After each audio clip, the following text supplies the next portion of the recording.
রাসায়নিক সারের ব্যবহার কমিয়ে জৈব এবং প্রাকৃতিক চাষে কৃষকদের উদ্বুদ্ধ করতে বীরভূমের লাভপুরে অনুষ্ঠিত হলো একটি বিশেষ কর্মশালা। কেন্দ্র এবং রাজ্য সরকারের যৌথ উদ্যোগে এবং লাভপুর কৃষি দফতরের তত্ত্বাবধানে শনিবার এই প্রাকৃতিক কৃষি কর্মশালাটির আয়োজন করা হয়। লাভপুর ফুল্লরা মন্দির সংলগ্ন কামদা কিঙ্কর ভবনে আয়োজিত এই কর্মসূচিতে ব্লকের বিভিন্ন প্রান্ত থেকে শয়ে শয়ে কৃষক অংশ নেন। বর্তমানে অতিরিক্ত রাসায়নিক সার এবং কীটনাশক ব্যবহারের ফলে জমির উর্বরতা হ্রাস পাচ্ছে এবং উৎপাদিত ফসলের গুণমান কমছে।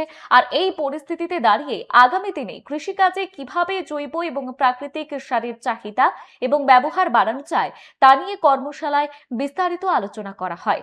কৃষি আধিকারিকেরা কৃষকদের কম খরচে পরিবেশ বান্ধব উপায়ে চাষের বিভিন্ন আধুনিক কৌশল এবং পদ্ধতির পাঠ দেন। ব্যবস্থা হয়েছে আমাদের কাছে। আমরা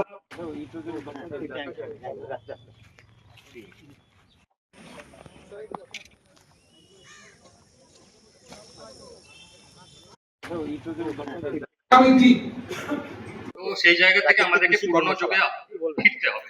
সেটা আমাদের এক মাস ব্যাপী যে কৃষি কর্মশালা এখানে হচ্ছে, এটা ক্ষেত বাঁচাও ভারত সরকারের একটা প্রোগ্রাম। এই প্রোগ্রাম আমাদের গোটা বীরভূম জেলা নয়, গোটা পশ্চিমবঙ্গ, গোটা ভারতবর্ষ চলছে। তারই একটা লাভপুরেও আমরা করছি।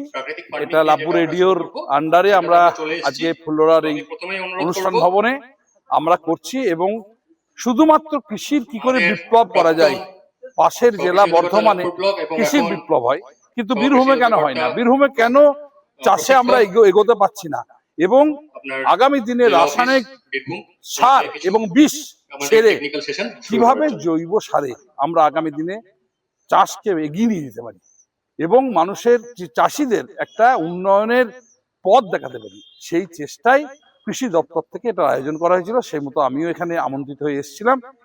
চাষি ভাইদের সঙ্গে কথা বললাম, ভালো লাগলো। আগামী দিনে কৃষি বিপ্লব বীরভূমে ঘটবে এই আশা ভরসা আমার আছে।